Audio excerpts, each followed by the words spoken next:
Oh, Carl, we've made it a whole 20 episodes so far into podcasting.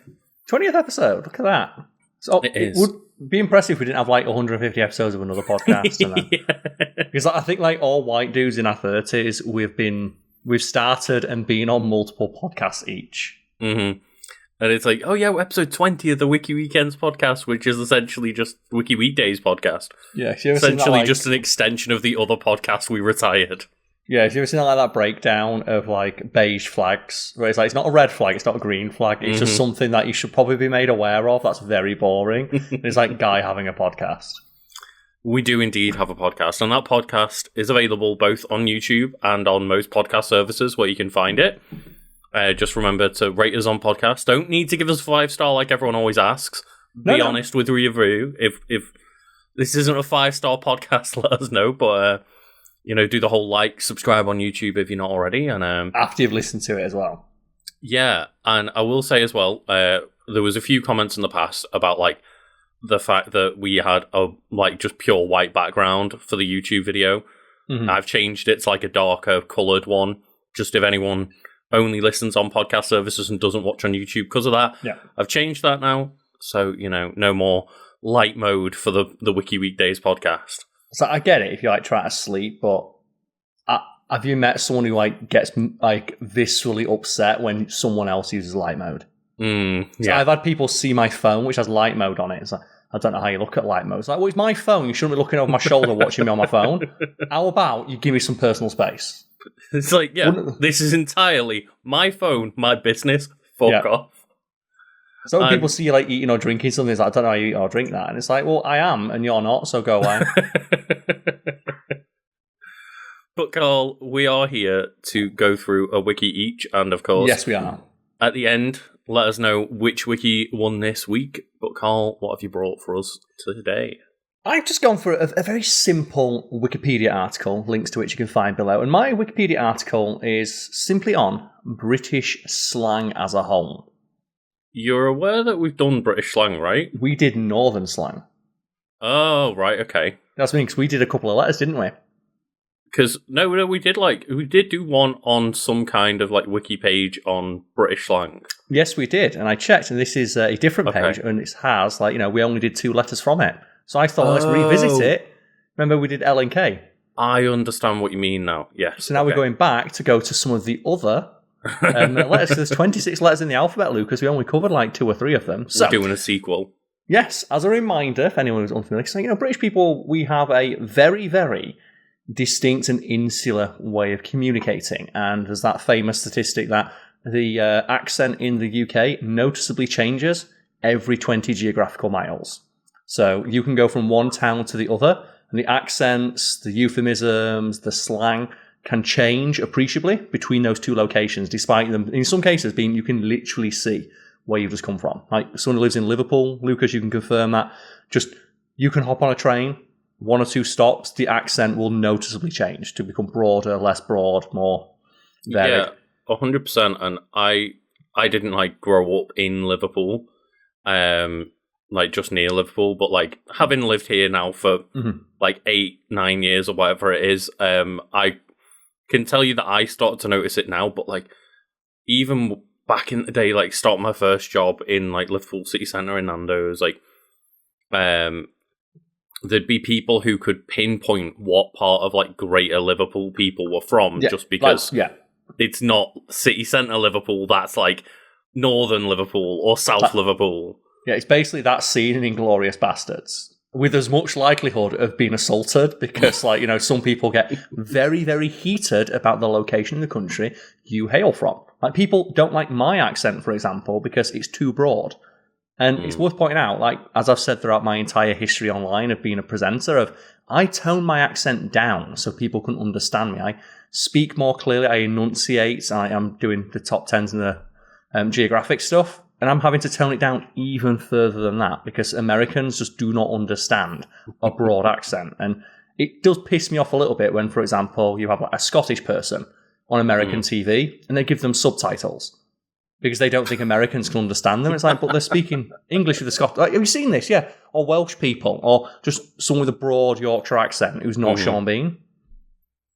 Yeah, and it's I think maybe I have noticed that at some point, but the one that always gets me is when it's like, I think Netflix do it a lot because they must be churning out subtitles via other companies, but like, it'll come up and you'll be watching like the English subtitles, and it'll have all the English, and then it'll just say like, speak Spanish. Yeah. And I'm like, but I wanted to know what the Spanish, I understand the English. Yeah, I got an amazing subtitle earlier. I was playing through Mortal Kombat 1 story mode, and there's a mistake in the subtitles left in the game, which presumably will get patched out at some point. Mm-hmm. But when I'm playing through the game, the subtitle for Sindel pops up of insert subtitle here.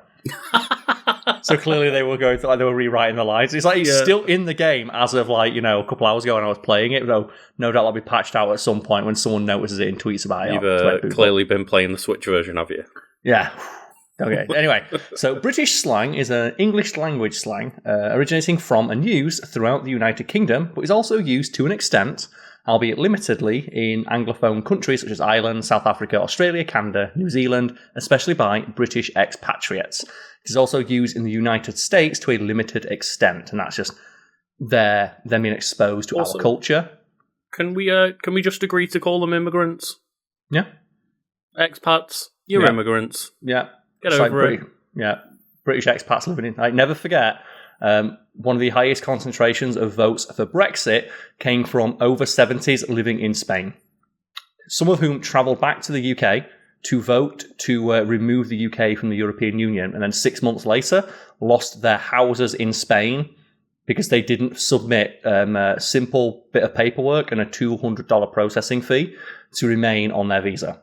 Because they just assume that as British people, they'd be naturally welcomed in Spain. Well, yeah, maybe if they were part of the EU.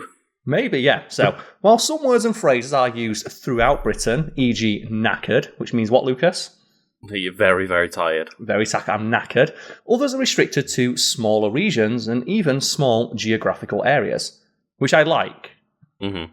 And Britain being so insular, like some of this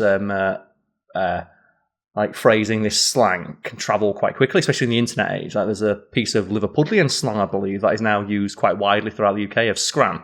Yes? Yeah, that's one I was going to bring up, is I'd never heard scran outside of Liverpool, and it might not have originated in Liverpool, that's not what I'm saying, but that's where you heard it used the term scran, heard the term scran in Liverpool, and then when I'd used it like in Sheffield, people are, fuck does scran mean? And now everyone uses it. Well, what does scran mean, Lucas, for the Americans and perhaps like English people who've not heard it used mean? It roughly just means like a quick meal. Yeah, it's got scran. Yeah. And you heard it a lot in Nando's, leading to the term scrandos, which again I love. I love that the English language is so fluid and so versatile.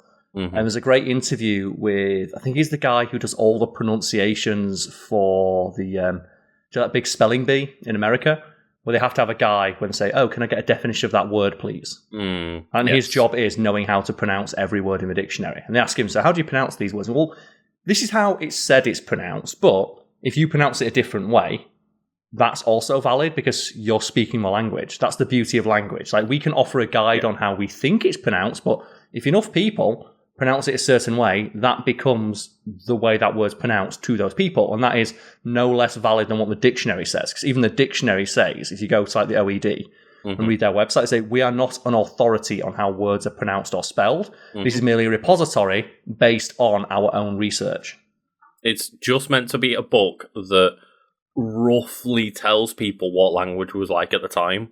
Yes, it's supposed to be like, it's a repository of those words. And if anyone's wondering, like, the OED, like, it's like this big. That's not the real dictionary. There's actually a super secret actual real dictionary at their headquarters that is thousands of pages long. And the version that you will get, like the big one like this, that is just the abridged version, which is updated regularly. And you'll probably no doubt see headlines, and they can be positive or negative based on like which site's putting them out. Like, oh, have you heard that these words have been added to the dictionary? Like selfie. And it's like, well, yeah, because it's a new word.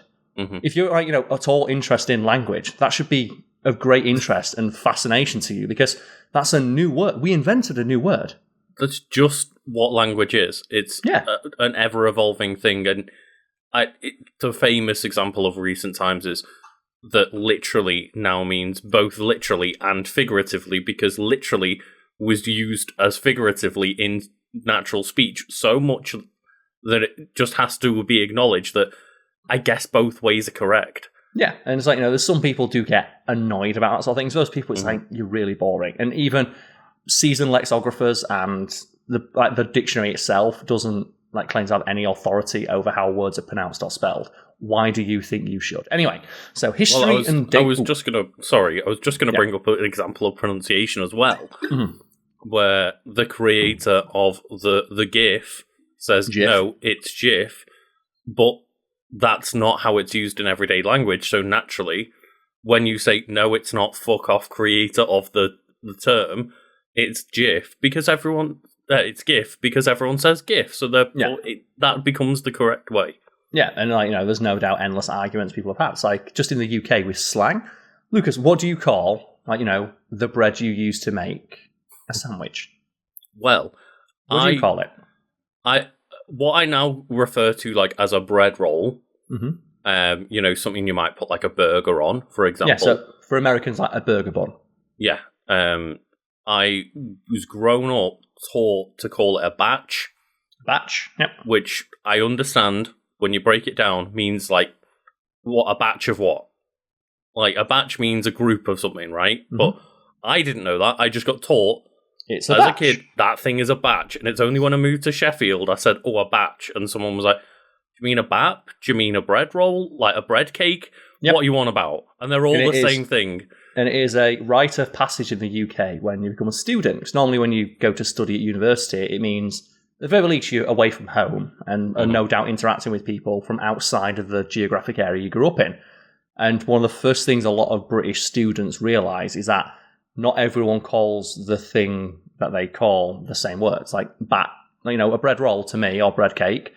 I remember having this argument of it's a bread cake. And so I was like, no, it's not, it's a cob.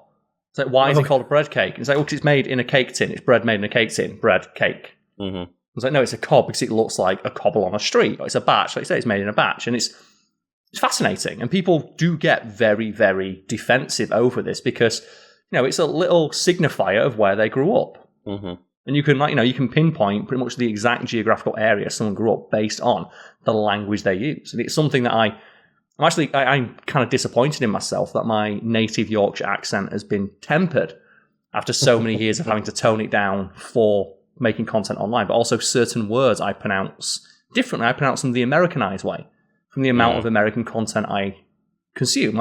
Sometimes I'll find myself saying ass instead of arse. And I remember, this is a true story, everyone. There was a guy who followed me and every other week on Twitter would offer to fight me in real life because they were so annoyed that I said ass instead of arse because they thought I was trying to sound like I was American. It's like, no, it's just I consume a lot of American content. And that made them so angry, they kept trying to ask me for my address to come physically fight me in real life. I've been called out quite a few times because I naturally slip between dollar and pound quite a lot nowadays because a lot of my paychecks and a lot of the work stuff we do is YouTube and Twitch, which comes through in dollars. In dollars, and then we convert it to pounds, yes. And therefore, a lot of the time I'm seeing currency, it's dollars. A lot of the time I'm hearing about currency, it's in American media, which it's dollars. Yeah, and naturally I accidentally just slip sometimes and say dollar, and then people call me the fuck out for it. Yeah, so speaking of slang, so history and dating of British slang. The dating of slang words and phrases is inherently difficult due to the nature of slang. Slang, more than any other language, remains spoken and resists being recorded on paper, or for that matter, any other medium, until quite recently with the issue the internet and TV and stuff like that. So by the time slang has usually been written down, it has been in use for some time, and in some cases has become almost mainstream. Which it was when you're a kid as well, especially when a new bit of slang drops. It's it feels like everybody uses it, but then you never know where it came from.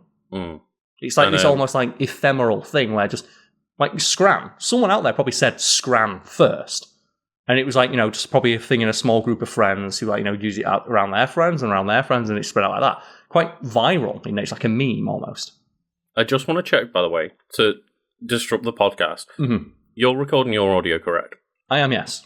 Yeah, my OBS wasn't recording audio until now. So just double checking that we were recording a full episode. Okay, so I have my audio, so... I have mine as well, it's fine. It's all good. You don't need to restart? No, we're all good. Okay. As long as we've both got a recording each. It just wasn't recording like both of ours together, but we're all good.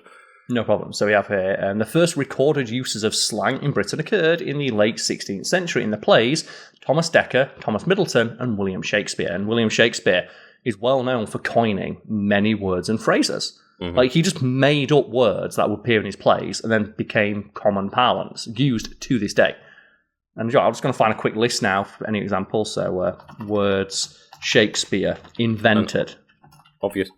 Obviously, it's brought up many a time that, like, Shakespeare wrote for the masses and not for the rich. No, so... And that's why, like, you would just, make up terms that became so popular because it was just so many people were there watching Shakespeare. Yeah, so let's have an incomplete list here of words that are credited to William Shakespeare.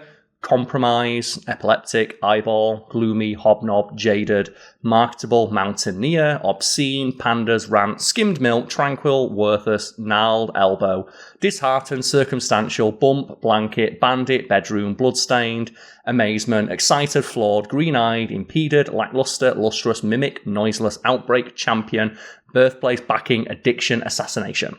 To name but a few. Did you say you came up with the term bedroom? Yes. Before that, it would have been like, a chamber place. I get like stuff like lustrous. I'm like, yeah, I imagine, or like, bandit and like gloomy. It's like weird little words like that. But like bedroom is like just a room with a bed. Where your bed is. Well, think about bathroom. For many years, it's the water closet. Some people out there still call it the water closet instead of the bathroom, and people refer to just a room with a toilet in it as a bathroom. Even though it's not a room that has a bath in it. There's no bath in there. It's a water closet. It's a toilet, but you still call it the bathroom. Some people do, yeah. Yeah, and that's why it's fascinating. It says here, the first books containing slang also appeared around the time of Robert Copland's The Highway to the Spittle House. Was a dialogue in a verse between Copland and the porter of St. Bartholomew's Hospital, which include thieves' cant. And thieves' cant is similar to rogues' cant or... Cockney rhyming slang, where it is words used to disguise what you're actually trying to say. Oh, right, yes. So are you familiar at all with any... most people in the UK are very, surface level aware of Cockney rhyming slang. It's like apples and pears is Cockney rhyming slang for the stairs. Yeah, that's the thing is, when Cockney rhyming slang is pointed out to me, I'm like, oh, because isn't one like, I've not got a Scooby-Doo, which is I've not got a clue. Yeah. And that's what the beauty of slang is. It's like I said, it's almost mimetic. Do you like where a meme will start as one thing, and then over time people understand what it means, and you don't even need the full context for the meme. Like, you can just see a picture, and just be able to infer so much context from this image that actually requires 3 different layers of explanation. But because you were there as it was created, you're aware of it almost instinctually. Same with Cockney rhyming slang. I ain't got a Scooby, I ain't got a clue. But to an outsider, it's completely incomprehensible, which is the idea. It's so you can talk without being overheard. Yeah, because it was literally just, I presume, stuff that people would say around cops so that cops didn't know what was happening. Exactly, yeah, and that's like thieves' cant. That's why, thieves used it. And it's like, another one I like is I'm going for a Ruby. A curry. Why that? Ruby Murray. Ruby Murray, curry. Gets shortened to a Ruby. And again, if someone doesn't know Ruby Murray, then you're not going to make that connection. You're not going to be able to know what a ruby is. Yeah, and then, plates of meat. We have it here, some examples and variety of slang. So there are a number of different varieties of British slang, arguably the best known of which is rhyming slang, chiefly associated with Cockney speech spoken in the East End of London. Words are replaced with phrases which rhyme. For example, plates of meat for feet and twist and twirl for girl. Often, only the first word is used, so plates and twist by themselves become colloquialisms for feet and girl, respectively. And it's fascinating, because with that, we're almost like, verbal hieroglyphics of, you'll say one thing, but you mean another. Yeah, all of a sudden, plate becomes meat. It's like how, twist becomes girl. Yeah, it's like slang is also used to create an identity or sense of belonging, and a number of occupations have their own slang, most notably the armed forces. And I'm sure it's a similar thing in America, where there's just they have their own internal slang communications, just in-jokes and things that, can be used to identify another member of that in-group. And also, so that, again, they can communicate around the enemy. Yeah. Without the enemy knowing what's happening, yeah. And some examples of this kind of speech can make it into, the public lexicon. For example, talking bilge, meaning nonsense, or loose cannon, an orthodox person with the potential to cause harm. Both began life as military terms. Mm-hmm. And it's fascinating to me, and I love it. Yeah, it is really fascinating. And the internet age has made slang so much more interesting to study, because now we can actually sometimes, very occasionally, pinpoint the exact moment a piece of slang is created. Because now you can point to, well, here's it used in a video. Or here's the first recorded forum post that it was used on. Exactly, yeah. And I think the best example of that is yeet. Well, what does yeet mean? Yeet, you just throw something, don't you? Yeah. That can be traced to, I think it was a vine of just someone throwing a bottle of water in a school. And just shouting yeet. Yeah, and that became a thing. And yeah, it's that's the thing is you don't even know whether them shouting yeet was them, yeeting something, or it was just a funny phrase that they had in that school or whatever that they just shouted at each other. We've got our own within our own friend group. When we play Smash Bros. And I'd land that Ganondorf down A, I call it the Say Wataneo Stomp. Yeah. And that for me is just a combination of multiple things of, I like the word Say Wataneo because that comes from, film now. Not the Green Mile. Shawshank Redemption. Oh, they say the city of the Say Wataneo. And I used to call the Ganondorf Stomp, the 10-ton stomp. But I just, out of nowhere, I just got to call it the Say Wataneo Stomp. And that's just become a thing now. To the point where I've had people ask, what do you mean by that? I'm like, buet. Sometimes I'll say buet when I land it. So where does buet come from? And it's me mishearing what Leon Kennedy says in RE4 when he kicks an enemy. Dewey just goes pooah! I remember once when because in my head as a kid, because the recording was so bad, never understood what Ness said. So the PK Flash, I later learned was the PK Flash, but I always still just called it the PK Pros because that's what I'd heard it as a kid. And then one time I just said it in our friend group, and one of our friends was like, "What the fuck? What did you just say?" I'm like, "Oh, it's just an inside joke with myself that I've got." Yeah. That's the thing. Let us know your favourite examples, folks at home in the comments. But, Lucas, we have many examples here, and we covered, I think, L and K last time, in the first letters of our names. Okay, yeah. So, pick just a random letter, and we'll cover it. Well, Carl, because I will give the reason of this. Okay. I don't really talk about it very often, but, I have a sausage dog, and... Yes. I have recently rescued a second sausage dog, so the likelihood of barking is now tenfold because I've got two sausages in the house. Double sausage, yes. So I'm going to go for O for Oryx, which is the name, yeah. Okay, so here is some, and let's do like we did before. I'm going to tell you the slang, the phrase, the word, and you've got to let me know if you know what it means. Okay. So the first one, odds and sods. I thought you were going to say odds and ends, but I'd not heard odds and sods before. The alternate is odds and ends. Okay, so odds and ends would kind of just be little kind of trinkets and stuff like that. Yep. Is that right? Miscellaneous items or articles, bits and pieces. The next one, oik. If I called you an oik, what would I be referring to? Oh, I've got no clue. You would be someone of low social standing, and that word is famous in the UK, or infamous, depending on how you look at it, because our former Mayor and Prime Minister, or the former Mayor of London and former Prime Minister Boris Johnson, once chased someone down on a Boris bike while screaming that at someone who stole a lady's purse. He called them oiks. And people voted that man in power. Yep. What about off one's head? If I were to say you were off your head. Off your head would just kind of be that you've probably taken something and that you're out of your mind, super high or super drunk or something. Yeah, so if you're exactly right, so you say something pilled off their head, alternately off their tits, off their arse, just you can insert any body part you wish and it'll work. The funnier the body part is, you pilled off your tits. I love that one. It's just when you're walking downtown. And you just see that guy's pilled off his tits. And it's you just know. And I just think everyone will understand that. Similarly, off the hook. If you were off the hook, what would you be? Off the hook means that you're kind of relieved of consequence for like an action or something. Yep, relieved from obligation or danger. And then we've got another one, off one's nut.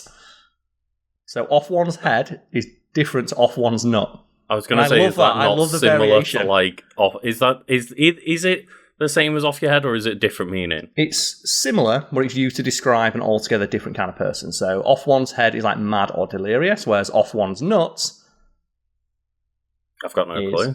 Is crazy or foolish. Okay. So when someone's like, they do something like outlandishly silly, it's like, you're off your nut, mate. Mm-hmm. The old bill. The old bill. I was just letting myself have a cough. Apologies. Mm-hmm. The old bill is the old bill like coppers. Yep. And what's your favourite? And we have so much slang for the police in the UK. You got any I was going to say, favourites? I'm pretty sure I then used coppers, which is also slang for police. I like rozzers. Rozzers is my favourite. It's the rozzers. You got to go. And Americans have quite a lot of them, like the fuzz, 5-0, that sort of thing. I mean, I just love calling them pigs. Yeah. Of course. Oink, oink. Oink, oink, little piggy, piggy. One's head off, as in laugh one's head off. I mean, to laugh your head off would be to, like, laugh excruciatingly hard. Yeah, it means, like, you've laughed a lot, so you could, like, alternately, I laugh my arse off. Yeah. Again, and that's the thing, that's kind of American, like, LMAO, laughing my arse off, laughing my ass off. Ruffle Mao. Ruffle Mao, roll on the floor laughing. Out to lunch. Is that not just to go out for lunch? To doze off while drunk or high and neglect a responsibility. So you'd say, like, someone's like, he's like, oh, is he all right? He's out to lunch, mate. He's out to lunch. I don't think I've heard that one. That's the thing. That's what the beauty of the English language, isn't it? Like, we wouldn't be familiar with some of these. And then we have my personal favourite, out. O-W-T, out. Oh, so that would be like nout, which means nothing. It can mean anything. Nout is different. Out means it means anything, and it's derived from ought, like all for ought. Naught gets turned to nout, which is nothing. Oh, and they sound so similar that you misheard them. I didn't mishear. I just must have misunderstood in previous context. Yeah. Yeah. So if I was to say like, what do you want out? You want out from shop? I don't want out. That's me asking, do you want anything from the shops? To which you'd responded, I don't want anything. Yeah, when you say it like that, yeah. Yeah.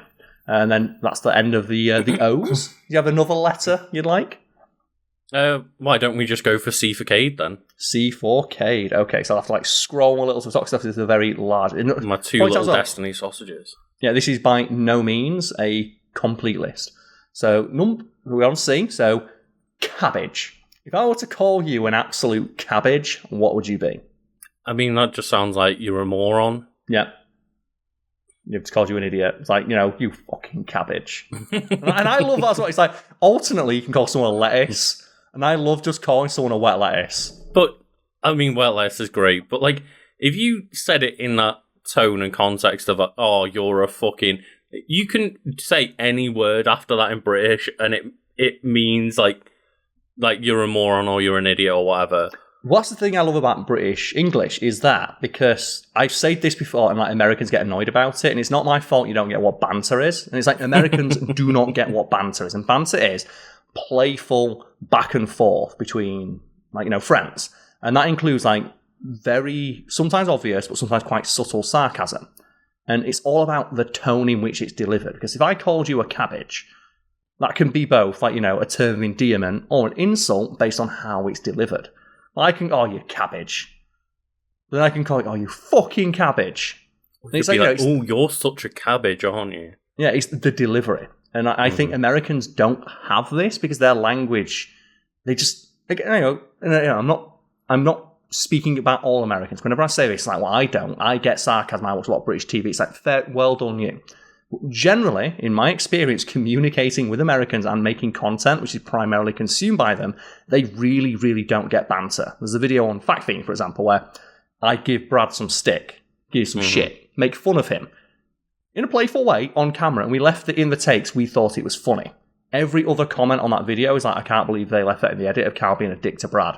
And Brad was like, we were clearly joking. It's like Americans just don't understand the idea. it wasn't necessarily clear to all of the audience. And that's the thing is, we are talking very broadly about, like, saying, like, all Americans. We're not saying all Americans. We're just saying that in the world that we have interacted with a lot of Americans, this is our experience. Yes. And that's why I'm like, it's something I've become more aware of, so I try to, like, tone it down. But then next we have a chava. That's Charver or Charva. Chava? A chava. If I were to refer to... okay, so I'm going to... It's not you, but if I were to refer to your missus... sentence, please, Carl? Okay. And I don't mean this is banter, Lucas, but your missus is a right chava. Someone that's ugly? A loose woman. A woman of ill repute. So if you call someone a chava, it means they are an easy lay. And I don't mean that. I was just using it as an example. I know that you weren't saying that about Jaya. Yeah. Next we have, similarly, a chav. A chav. It's hard because the first thing that I think of as chav is like, oh, well, they're kind of a bit like a scally, aren't they? Mm-hmm. And then is that, but what's a scally? It's like generally just, I don't even know how to describe it without using other slang to describe it. It's a very specific kind of person in the UK who grew up on a council estate who is of low social standing, generally low education with not many prospects. And a similar word that might be more familiar to people is neat, which I think is, I don't know what that actually means. I've not heard that one before. It's an acronym that's often used, which is, NEET is not in education, employment, or training. Oh, right. So it's used to describe people who, like, they're not in employment, basically a no-oper. And that's the thing, like, discussing this, we bring up all these other slangs, and it is a backronym of a term used by the police that the newspapers kind of, like, globbed onto, which is council house aggravated violence. Right. Which is what they use to describe, like, the amount of aggravated violence and assaults and domestic abuse calls they'd get for council houses with people who were NEETs, or could be described as NEETs, like not in education, employment, or seeking either. And as someone who grew up on a council estate, yeah.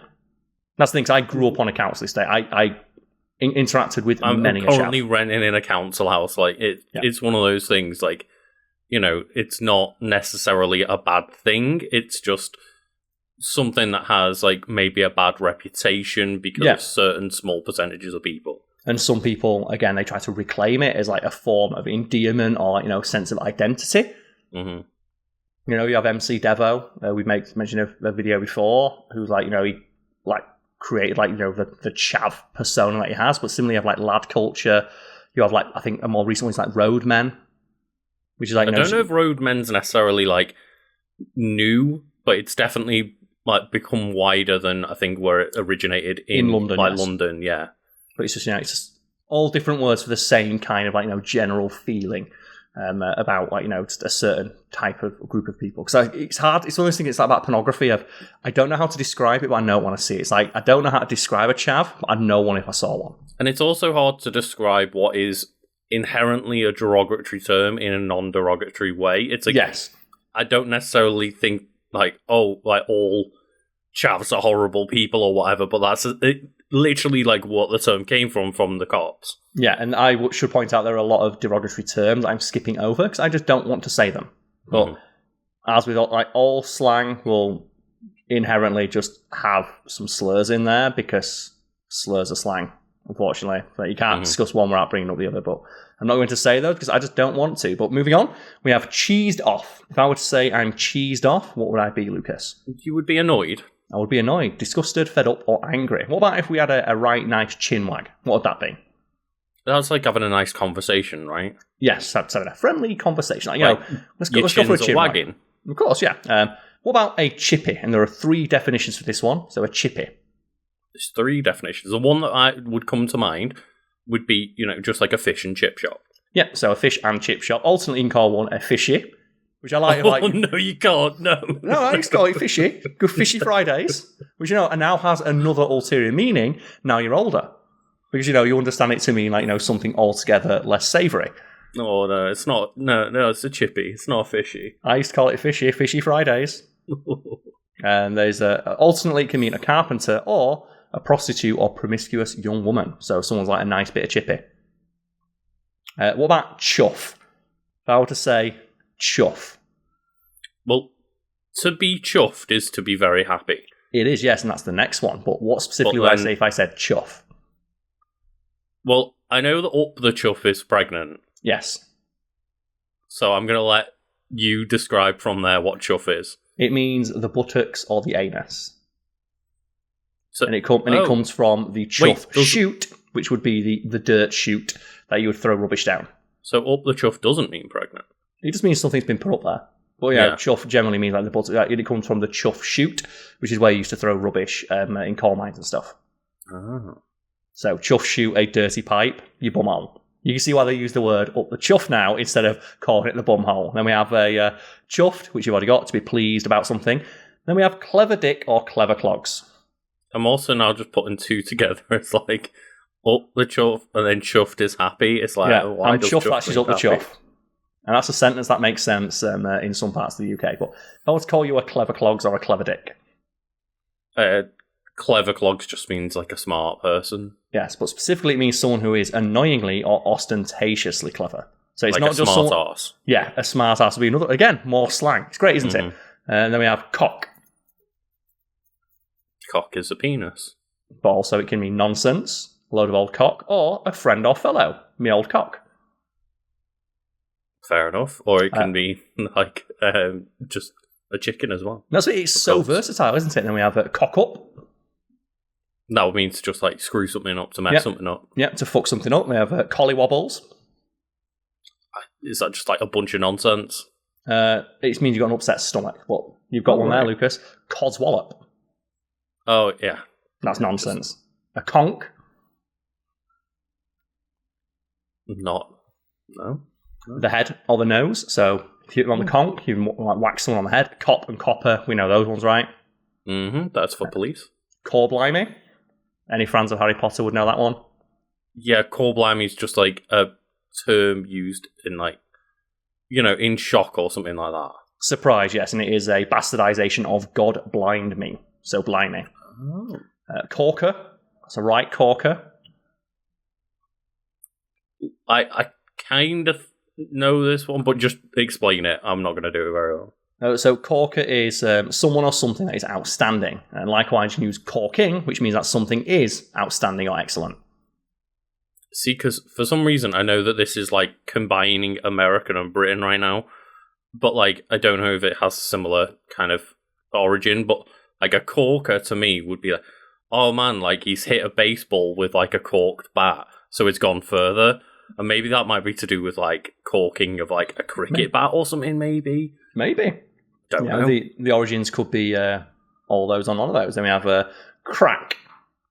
And this is, to help you, it's derived from a similar word that's pronounced the same in Irish, but is spelled differently.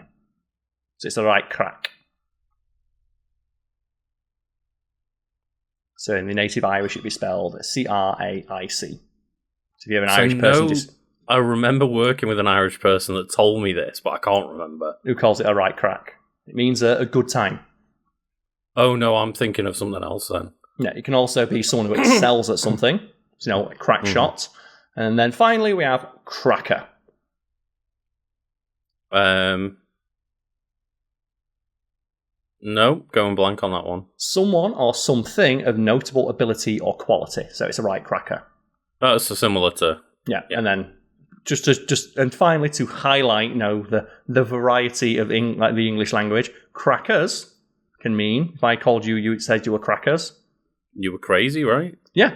I was saying that just to show, that's what cracker, crackers, 3 words all sound exactly the same, or you'd think that have similar, but they have wildly different meanings and understandings based on their context and how they use. So it's like two of them are really pretty good things, and then all of a sudden you add an S on the end, and it's like, oh no, you're mental. Yeah, it's seeming that thing, isn't it? Like fuck, of like how versatile is the word fuck? Of like I can say fuck you, you fucking fuck, and that's a sentence that makes sense. And all the instances of the word fuck being used mean something different. I'm glad that we run a child-friendly podcast here. But you know what? It's slang, and slang is naturally going to involve slang for stuff that's unsavoury and swear words. And also, we actively aim our demographic at like adults, which is reflected in like the age demographics that we hit in all our analytics. Like it is indeed, yes, but So apologies if anyone's, reeling at Karl's phrasing. But yeah, that was grow up. That was British slang. I just enjoy doing that because it's nice. There's probably so many people out there. Like, I don't know why. It's like there's two views people have of the British. It's either like David Tennant, posh, stiff upper lip, the Queen, all that sort of thing. I mean, no, that's what people think of David Tennant. But David Tennant is not, because he's not. David Tennant is not this RP English dude. It's like, no, he's fucking Scottish. But the acting that he does, people think of posh, foppish Englishman, or they think of Council House aggravated violence. You always have that amazing thing where I think it's the Japanese textbook showing you what English boys are like. And it's a lad wearing a Burberry cap, which is a bit of iconography for chavs, just saying, "Oh, you Chinese slag, do you want to get some dick?" And I'm like, yeah, that's British lads.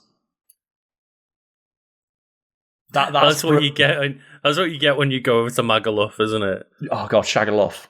Shagaluff, yeah. There's that amazing thing though. It's someone on Snapchat my boyfriend said he's visiting his mum, but then his Snapchat says in Magaluf. Has anyone else got this glitch? And he's like, oh, she don't know. She don't know. He's just gone to Magaluf. Oh yeah, British slang. And I hope in 20 more episodes, because I think that was one of the first ones we did. We'll do another one, and we'll cover another 2 letters. Yeah. Because I'd forgotten that we'd done it specifically only covered that such a small portion of the subject, and I was like, Karl remembers that we've done this, right? And then yes. I'd forgotten that we'd only done a couple of letters specifically. Yeah, there is a lot of British slang. There is a lot, so much so that I was just unaware of half of it that we've just spoken about, and I've been in the country for 30 years. Yeah. I find it fascinating. And what have you brought to the table, which no doubt we'll get to after the break? Well, I was going to say that I've brought a break for us, but... Yes. Well, Karl, before we take a quick break where you can just sigh to yourself for a brief moment, I am going to bring for us the Wiki page on the National Pokédex. So we're back from our break, Lucas, and you've promised to sow some discord right now. So you're going to talk about... I mentioned Brexit, you're mentioning Dexit. I'm mentioning Dexit. So let's talk about the National Pokédex. And, obviously, to start with, we're going to mention that, the National Pokédex is just, the Pokédex that incorporates every single Pokemon. And Karl and I often talk about the fact that either competitively, there are a lot of useless Pokemon out there that could, completely just neutered by the existence of other Pokemon that serve that purpose much better. Yeah, to the point where it's you can't even say they must have a niche. It's no, there's 900 Pokemon. Some Pokemon are literally useless compared to other ones. There is nothing that they do that is not done better than by another Pokemon that has better stats, better move pool, just better utility, synergy. So there are so many Pokemon that are just fucking useless. And then also, there are a lot of Pokemon after, I think, what's it say? I think this is 1,017 Pokemon now. I think we've got. It's quite a few. Check as we go on. There's quite a lot, but in that 1,017, there are quite a lot of just useless in terms of design, just forgettable Pokemon. Yeah, so we always talk about Finneon, which is just a fish. It's just a fish. Finneon's a little cute fish. Lumineon is a relatively elegant looking fish, but in the realms of 1,000 Pokemon, it just doesn't stand out in any way. It's a fish. It is. It's just look at the starters. By default, you've got 9 generations of starters that are basically just the same Pokemon. It's the fire starter, the Prodigy. That's it. And I just let us know out there, not what your most obvious favorite Pokemon is. Don't say your favorite's Charizard, because everyone's fucking favorite is goddamn Charizard. I just say if anyone says their favorite Pokemon is Lucario or Charizard or Mewtwo or something, I'm I don't want to talk to you because you've got no grades. You have no identity. You were marketed to and you believe their lies. Yeah. You were told to like this Pokemon and you believe the marketing department. So let us know in the comments your more niche favorite Pokemon. For example, I'd say I like a lot of the, cat and dog type Pokemon, but one of my top Pokemon is also Charjabug. Yeah. The London bus.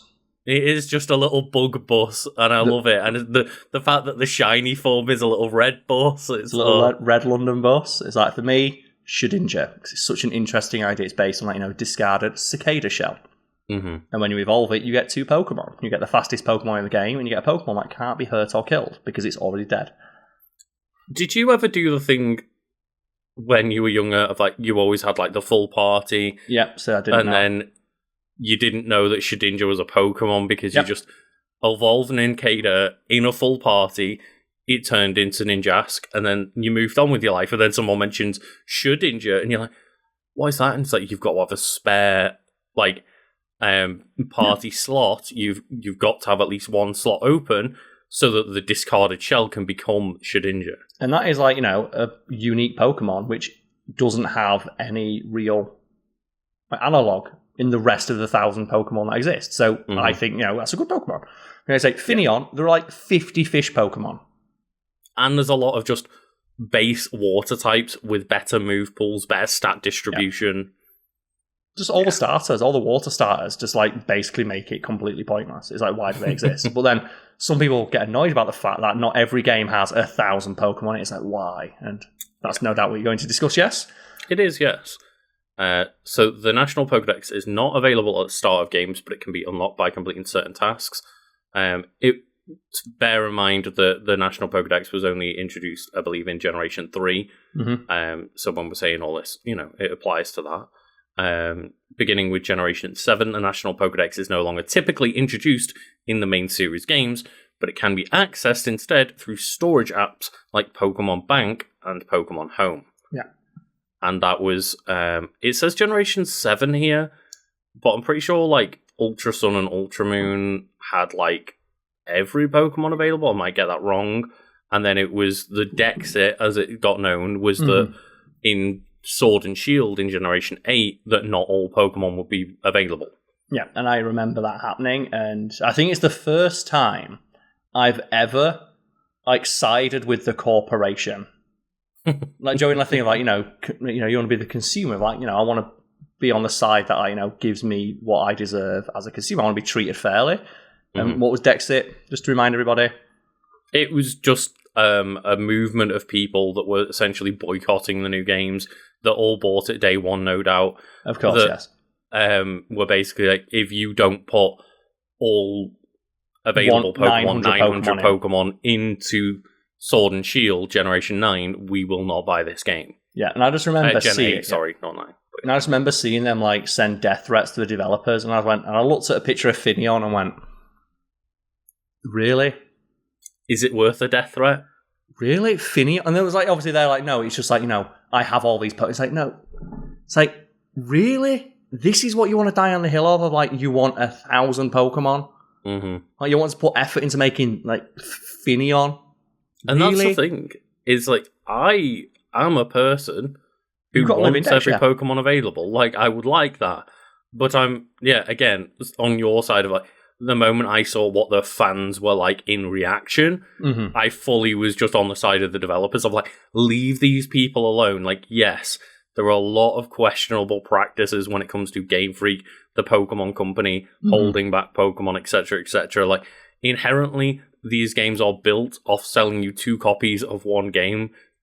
Like, they've been not the good guys from the start in terms of that. Did you see that thing recently as well? Where there was going to be like 100,000 versions of Pokemon, where everyone they were going to ship them all with, like, minor variations so that no 2 Pokemon copies would be the same. Essentially, what they wanted to do is, like, procedural generation on the Game Boy. Yeah, but, like, it just ended up slowly getting more whittled and whittled down as the game became more expansive. Yeah, and then it just became, here's 2 versions, you've got to buy 2 if you want all the Pokemon. Well, their initial thinking was the same thing. Trading was the idea. Yeah. They expected that people would, like, trade with their friends, and they didn't expect it to become a global fucking phenomenon.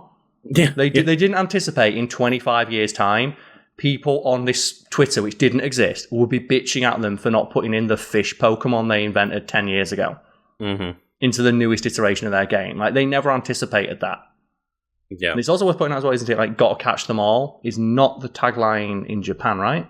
Because that's what a lot of Western fans are like, well, it's called Got to Catch 'Em All, but they're not all in the game. That's not the tagline in Japan, is it? Let's have a quick Google. Yeah. Pokemon motto Japan. Oh yeah, Japan. The Japanese Pokemon is just get Pokemon. Get Pokemon. Yeah, just get, not all of them, just get some. just get some. Just get some Pokemon. There's a few, go get them. It's why probably there was that disconnect in the anime, watching the anime of like, why is Ash not catching all of them? It's just because that was never the intention. Ash catches the Pokemon he wants to catch. Yeah. And 30 Tauros. To be fair, I'd want 30 fucking Tauros. In Gen 1, with how powerful Tauros was, I'd want 30 of them. Like, literally the best Pokemon in the game besides Mewtwo and Snorlax. It's crazy.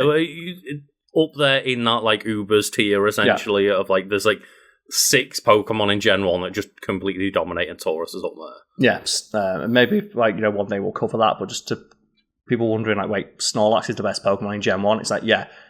In competitive, it has a literal 100% pick rate. Every single top-level team in the first generation used a Snorlax. And the only way to beat Snorlax is with your own Snorlax. It's that good. It's the single best Pokemon in the game. It's like same with Generation 2, and like I recently watched Full Swipe Gaming video of like why was Snorlax not banned in Gen 2, and it's like inherently like because Gen 2 is defined by Snorlax, it would be just carnage and chaos and so much worse without Snorlax now. Yeah, it's basically the thing that keeps everyone else in check. It's like the linchpin. Yeah. So if you remove it from the game, basically every other Pokemon's allowed to run wild. But if Snorlax is there, you always have that wall. The Warlax, if you will. And yeah, obviously Snorlax to this day remains used to some extent, but first 2 generations, like Snorlax is just almost unstoppable. Yeah. Other than another Snorlax, essentially. Yeah. Go on, tell me more about the National Dex. So National Dex, so Generation 2, obviously Gen 1 just has the Pokedex. Of course, yes. Gen 2, it was the Gold, Silver, and Crystal, the Pokedex lists Pokemon by their new Pokedex order, the Johto's regional Pokedex, and then it has the option to change it to all Pokedex order, which is just from, like, start one being Bulbasaur. All the way up. I always find it weird, though, in like the actual Pokedex, Mewtwo comes before Mew. Because Mew wasn't technically a Pokemon. But they knew Mew existed, and it's in the. That always annoyed me that Mew is number 151, even though it should be before Mewtwo. It should be because it was the first Pokemon. It really should be like. It should be number 0 instead of fucking Victini. Yeah. It's like, have you ever seen that like great tweet of like, I don't respect Q's place in the alphabet? So we just talked about language. It's like, it should be at the back of the alphabet with all the other weirdo goth letters. It's like, just something in your mind, like, yeah, and you think about it, like, Q should be like, W, X, Y, and Z. Yeah, why is it not with X, Y, and Z? Yeah, it just, and you don't know how, it just feels like it belongs at that point in the alphabet. It's like, I feel like Mew doesn't belong at 151. Like, Mew should be number 1, really. It's like, it's the original. Well, that's Pokemon. why I said number 0, because it's like, and then you'd have to make Arceus like 0 -1. Yeah, because that's that thing is like, what is the original Pokemon? Is it Mew because all Pokemon descended from Mew? Is it Arceus because it created all Pokemon? Is it, then someone's going to say Kangaskhan because it's the first one implemented, right? Was it the first one in code? I know that Rhydon was the first one like drawn in the manga that's recognizable as a modern Pokemon. Yeah, it's like, what is the original Pokemon? I've never respected Mew's 151 placement. But yeah, the term National Dex got introduced in Gen 3. The Pokedex is upgraded with the National mode after the game trades with Fire Red, Leaf Green, or Emerald. That's from Ruby and Sapphire. Wherever or not Ruby and Sapphire is receiving a Pokemon not in the Pokedex. So you just need to trade with on those other 3 games. And it just completely updates your entire Pokedex. And then trading with Pokemon Colosseum or XD Gale of Darkness does not unlock the National Dex.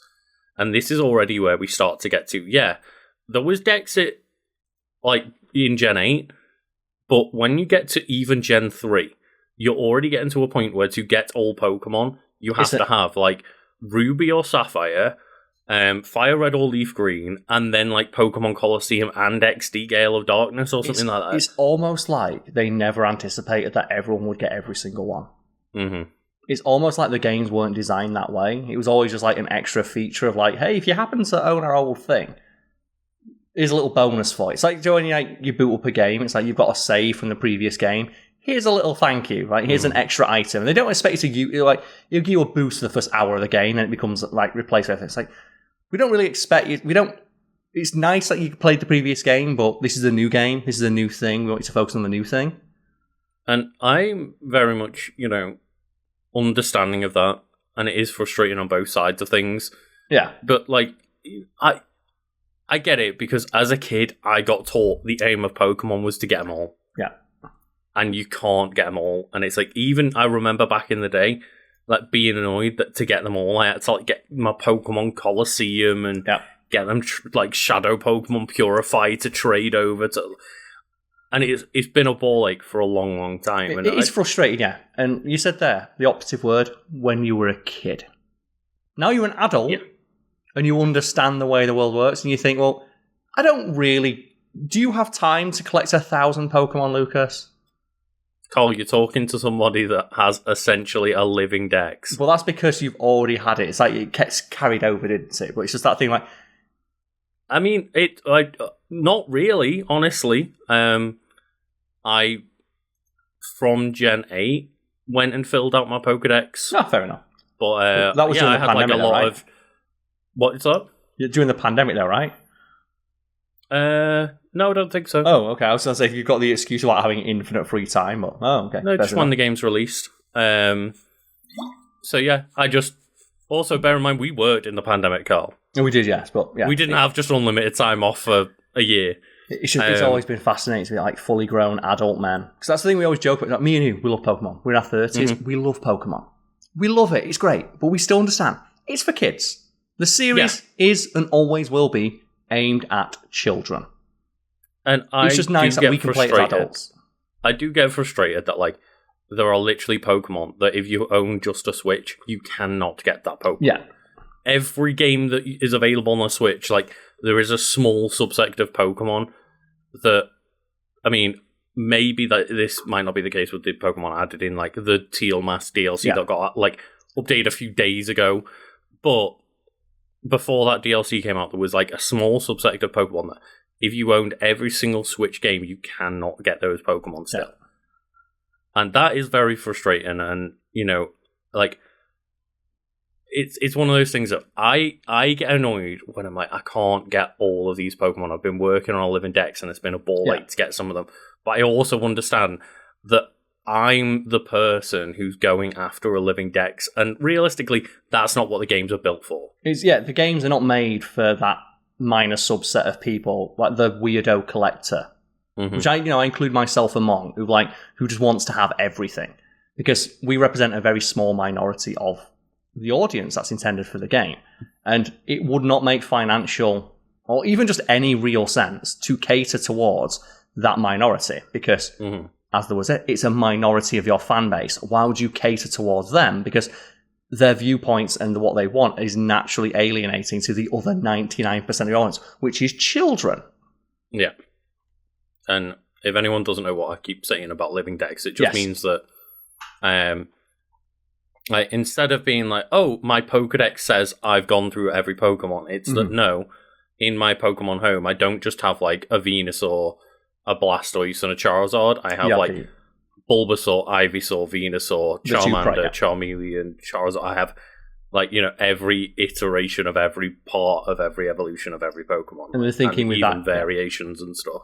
And the thinking with that is that when a new Pokemon game comes out, you just transfer every single one of those to the new Pokemon game, and you automatically get a full Pokedex, save for whatever new ones are introduced in that game. And I can see why that would be a very satisfying thing. It'd be like having a stamp collection where one's missing. I can see why that would be frustrating for people. But again, not everyone wants to do that. And in fact, the company making the game don't want you to do that. They don't. And that's not the intended playstyle or, end point at any point, realistically. And there's some people who go way beyond that to, like, make it a shiny living Dex and all this crazy nonsense. And it's like, if you want to go to these weird lengths of, like, just, I should say, collectors. Yeah. And then that's fine, but don't have a go at, like, that not being the intended experience. But also, as well, like, people who are that obsessed, that deep into the world, we don't need to cater towards those people, because they're going to buy it anyway. It's like, you can bet that nearly everyone that was like, I'm boycotting Pokemon because it's not all in, they bought the game. Mate, I play Call of Duty. Every single... I played Call of Duty since, like, the PS2 one. Mm-hmm. Every single new Call of Duty game it's the worst Call of Duty. Every single one. And it's worse for me because as a content creator, and I like Call of Duty, I don't want to say that out loud because every content creator who likes Call of Duty is an arsehole. Like, that's the thing is, I know that you play a lot of Call of Duty in the background, and, like, you even mention sometimes if you're, like, coming in and raiding me on Twitch or whatever, that, like, oh yeah, I'm just hanging out playing some Call of Duty, and people are like, Carl plays Call of Duty. It's like, you very rarely mention it because of the type of people you would get. Yeah, and it's the thing, like, but the same people who do nothing but bitch about Call of Duty, they're the ones who play it every day. So it's the thing of, like, I remember, like, when it was like they took like Knobhead's skin out of the game, and he was bitch, I'm never playing this game again. He was playing it a week later. Yeah, and it's like, well, I'm getting back. They don't want me in the game. I'm going to play it. It's like, no, you're obsessed. Like, part of your brain is broken, and you can't not play this game. You are addicted.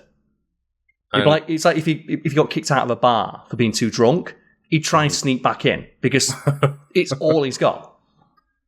I understand, like, that very much because I'm a Destiny player, and there's always that thing of going around that every update. You see of, nobody complains about Destiny like a Destiny player, and it's like, yeah, because we're like nearly 10 years into the Destiny life cycle at this point.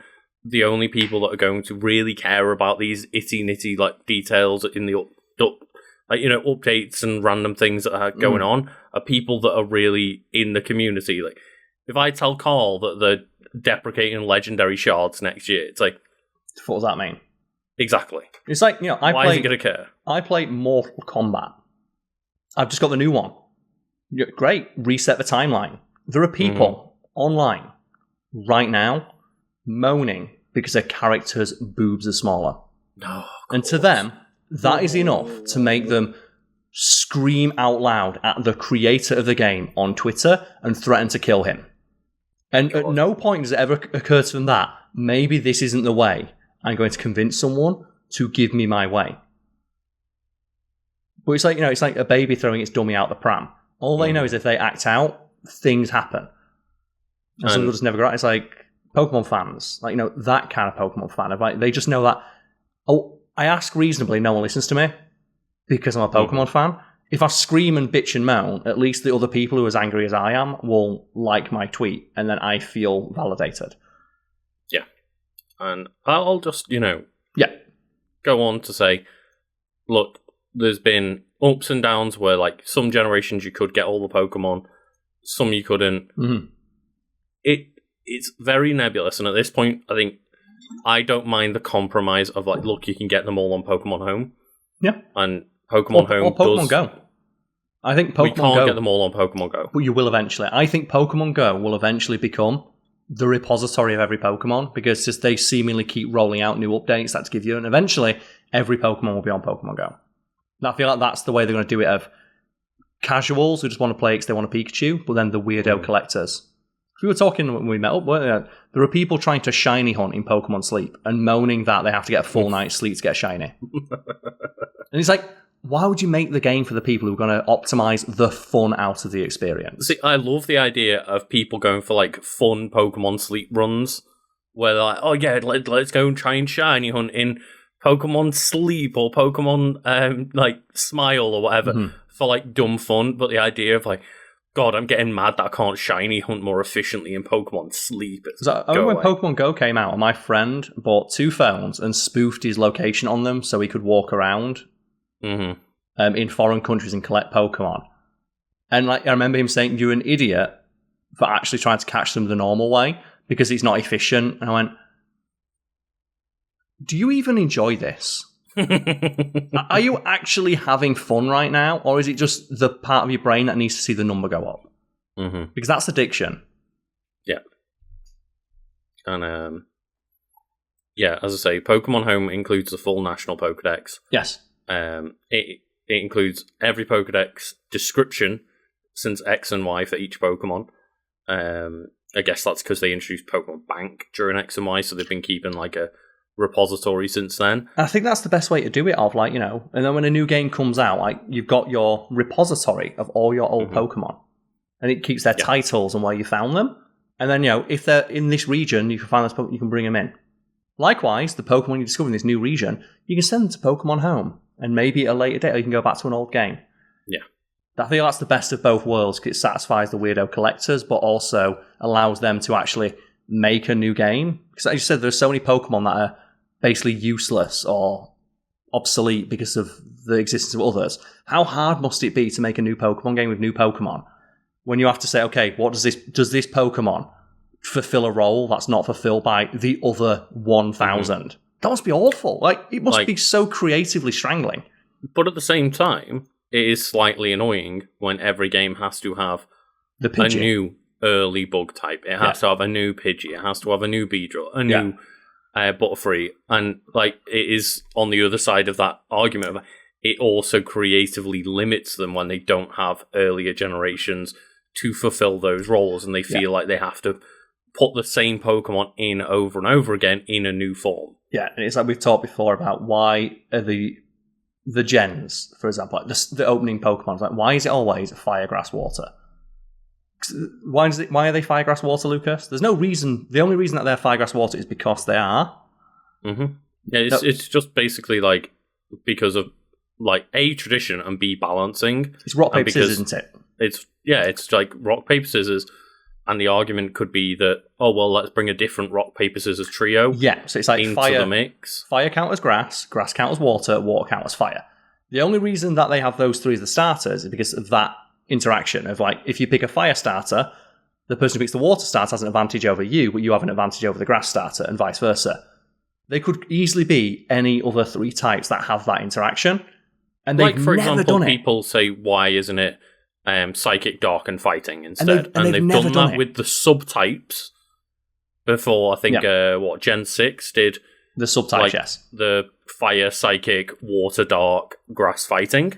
It feels so limiting, and it's like you said there, like, and then every time you go onto the first route, it's got to have the normal type that's based on a rat or a squirrel, or just some small some rodent mammal or rodent, some kind, and then some kind of bird. Mm-hmm. And it feels so some bugs, and it feels locked into a formula in a very uncreative way when you don't just bring back a Pidgey or whatever. Like, it would be so easy to be like, look, here's your Rattata, Pidgey, Caterpie, Weedle. Yeah, they're all there early game, and now we can move on and make more interesting creatures. But at the same time, I know that we're saying this as people who've been playing the game since it started 20 years ago. Exactly, yeah. It's like, there are new kids picking up that game who don't have that. So when they see, and we have an affinity for Pidgey. We like Pidgey. We like Beedrill. We like those early, root Pokemon. The hope would be that these new kids become attached to those Pokemon because, we're making a game for them. We don't want to make a game for the weirdo adults who are just going to buy it anyway, because they're going to buy it anyway. I think there's quite noticeable generational gaps with Pokemon fans.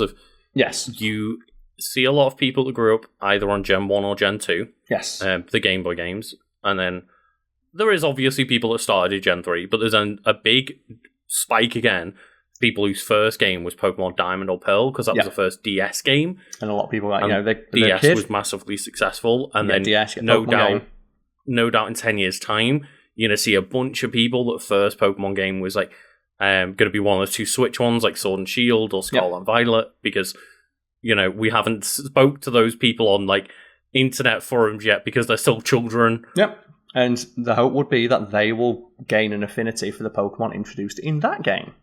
And it's kind of wholesome in that way, isn't it? Like, every generation gets to experience it's basically the same story, isn't it? It's the same For the basic most game. part, Yeah. it's the same basic premise, the same rough, like as we say, kind of role fulfillment for the Pokedex, and it's kind of it's a machine. Pokemon is a marketing machine at this point. They have it. Yeah, the formula is nailed down. It is soul. It's like I play Call of Duty, and I mentioned, like, there are people out there who are like, oh man, I just wish, Call of Duty was good, like it was when they made Call of Duty Black Ops 2. And to some people, what was your first Call of Duty? It's and here it is, and it's that, like, I think it's like an Onion headline where it's like, for like inexplicably, the best music ever made just so happens to be the music you first listened to when you were 14 years old. And it's like that thing, and it's like. And it's a joke. So you think, like, when you're 14 years old, and that's when you first be starting to become your own person. You're like, you're not listening to the music your parents did. You're finding your own interests. And there's some people out there, they don't seem to realize that they have nostalgia for that thing. It's like, it's not about. It doesn't have like. It's not objectively. It can be objectively, but their nostalgia is what's clouding their mind. It's like then that's how you result in like. Well, the best Call of Duty was Call of Duty Black Ops 2. Is that the one that you played when you were 14 with your friends and you really had fun playing after school with your friends? Or do you think it is objectively, mechanically the best Call of Duty? Because as someone who's played near enough every single one, they're all basically the same. And exactly the same thing could basically be said for Pokemon. Of like, well, I think that like every Pokemon, just none of them look good anymore because like none of them were as good as back in Gen 1. And is it that? Or was Rock with Arms not that great a design, and that you just have a lot of nostalgia for Gen 1? Yeah, same thing, isn't it? It's like, but that's why you end up with people who are like, and it's even happening within like games that are the same game ostensibly, but they've undergone a lot of variation. You have people now who are like, oh, Fortnite's not been good since update 1.3. Yeah, and it's like, is that Minecraft 1.4 was peak Minecraft? And is that the Minecraft you first played when you were a kid? It's like, yeah, but that's like nothing. It is. That's the one you like. Mm-hmm. It's fascinating and frustrating, and is something I could talk about all goddamn day. Yeah, and I just want to round out, Carl, with just letting you know each generation, like where it starts and ends in the Pokedex. Okay, that'd be cool. Let's see if we can guess this then. So, Generation 1 starts with obviously Bulbasaur, ends with Mew. Yeah, so number 1 is Bulbasaur, 151 is Mew. Yep. So every gen, you're not going to get.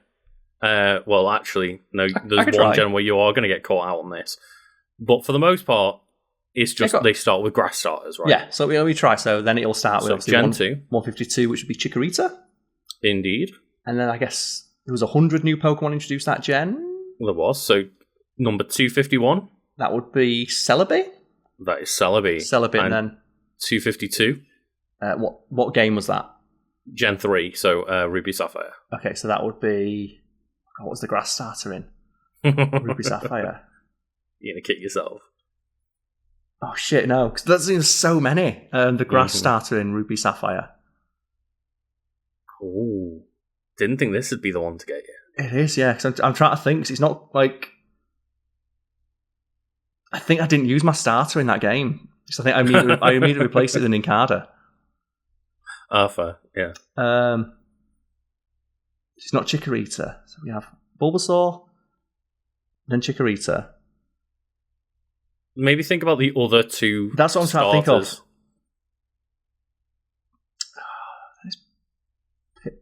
What is it? Groki? No, Groki's Diamond and Pearl, right? The weird turtle, Turtwig. Sorry. Turtwig is Gen 4. So, Oh, I thought this was one of the more obvious ones. I think Ruby and Sapphire is the one I played the most, but I just, for some reason, just the grass starter from that game just flown out of my head. I'll give you a hint. One of the other starters is Mudkip.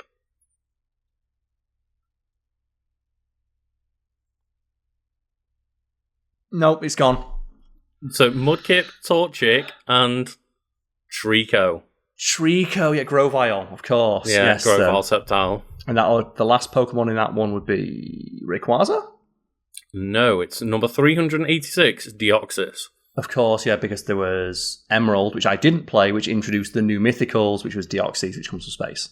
I think, I can't remember when the Mythicals come in and out, but like Jirachi and Deoxys were event Pokemon. Yeah. Which I honestly... Yeah, Generation 4 is 387, starting with... Turtwig, but I don't know the legendaries because I didn't play Diamond and Pearl. Oh, you know this one, Carl.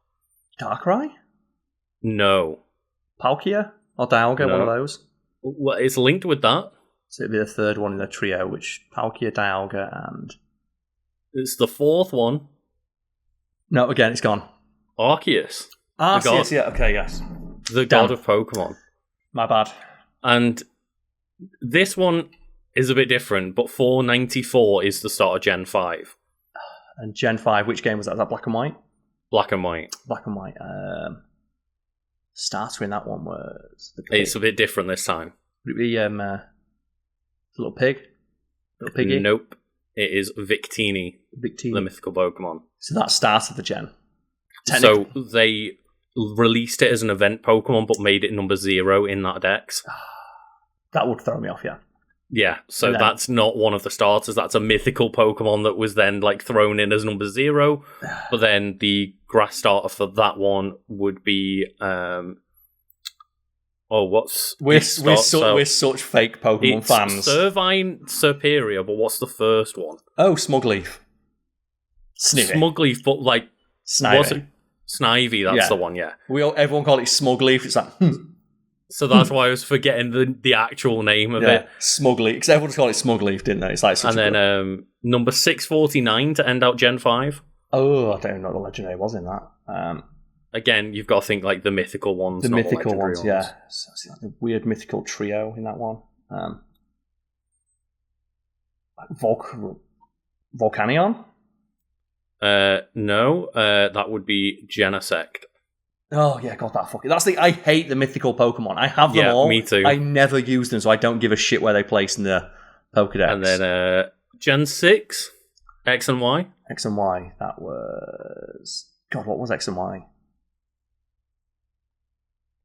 That was Greninja's time to shine. It was Greninja's time to shine, so the grass one in that. I think no one knows the grass Pokemon in that one. Oh, that would have been... a little Chespin. Chespin, yeah. Chespin, little Chespin. Chestnut. Little chestnut. You might be able to guess, because you were close. Number 721 for Gen 6. So is that Volcanion? That's Volcanion, yeah. Volcanion, there we go. Then Gen 7 was Sun and Moon. Number 722. The grass Pokemon, that was... Oh, is it... No, because Rillaboom would have been Sword and Shield, because obviously it's the English one. Is the Hawaiian one? The Hawaiian one, yeah. I don't know. Everyone's favourite, well, I guess, starter that turns into everyone's favourite Pokken fighter. You got Rowlet, that turns into Decidueye. Decidueye. What the hell has that got to do with Hawaii? That's something we've talked about before, isn't it? Like the regions. Like some of the inspiration. People don't know every Pokemon region is based on like a real world location, and they generally take inspiration from that region for the starters. I remember us being so confused, like, what the fuck is Rillaboom? Because you've got Cinderace. We'll get onto it. Yeah, but yeah. Well, like this is the Aloha region is based on like no South Pacific Islands, Hawaii, and it's like, but the trifecta was based on like sword and sorcery. You had like the archer, the mage, and the knight. No, that would have been because Gen 6 was like the tank, the mage, and the rogue. Yes.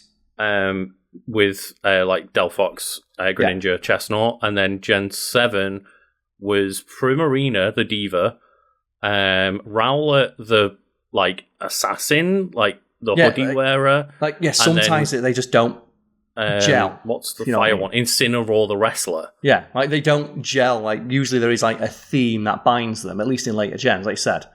Like mage, tank, rogue. And then you had like with Piplup and stuff, it was like Emperor. Yes, there was like Samurott, the samurai, and then Torterra. The castle, not maybe the castle, yeah. But do you know the end of Gen 7? That's when Ultra Beast came in, isn't it? Again, it's not Ultra Beast. It's not an Ultra Beast. Okay. What was like the super secret? Like, is that Necrozma, whatever the fuck it was called, that weird prism thing? No, it was Melmetal, the evolution of like when a bunch of Meltans come together. That shit from Pokemon Go, yeah. That's the thing. It's like I don't know what this Pokemon is. Yeah, 809 Pokemon at that point. It's already hard to keep track. And then the next gen, 810. That'd have been Grookey. Grookey. Yeah, which is the one we're confused by because it's set in Britain or based on a location that looks like Britain, and their thing they've got Cinderace, a footballer, makes sense, like British national pastime. Mm-hmm. Intellion, intelligence. He's like a spy. Secret agent, James Bond. Rillaboom, a gorilla that plays the drums. And it's like there's some people who have been, but maybe it's like inspired by one of the drummers from like a British rock band, like for example the Beatles, maybe. And there's no like obvious inspiration for like a specific drummer or anything. Yeah, and people say, it's the drummer from the Monkees. Like the Monkees, an American band, I think. If it was going to be they're not exactly a big band, are they? Like, not compared to the Beatles. If it was going to be the Beatles, you think it'd be more obvious, and it'd be an insect, like maybe a beetle. A beetle, yeah. It's like we couldn't think like bug starter. Yeah. Like, does Britain have like a big drumming legacy? I'd say we've got we made heavy metal. Yeah, we did invent heavy metal. But again, with the gorilla doesn't seem to like inspire any obvious answers to that. But yeah, I still think it should have been a rugby player that held a bunch of bananas as instead of a ball. We should have had a rugby player, a footballer, and Intellion should have been like a sprinter. They should have been based on cricket sports. Player or something. Yeah, they should have been based on sports. And then number 905, Carl. That would be little weed cat. Oh, is this the end of that? No, this is the end of Gen 8. Eternatus? Eternatus? Oh, no, because there was the new shit, wasn't there? It would have been Calrex.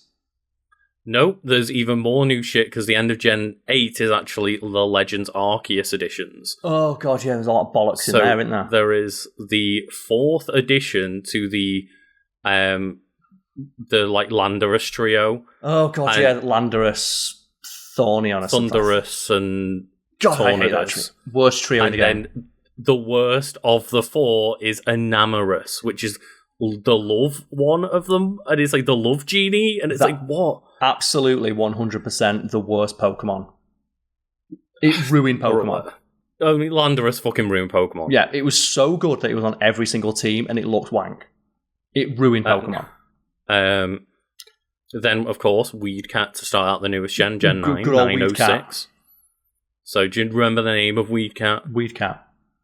It's Sprigatito. It's Weedcat. And we're not going to get this one. Number 1017 is from the Teal Mask DLC. It's going to be some new legendary I don't give a fuck about. It's Ogapon. That's the thing. It's like, yeah, fair. We tried. We gave it a good go, I feel. But that's 1017 across 9 generations of Pokemon. Yeah.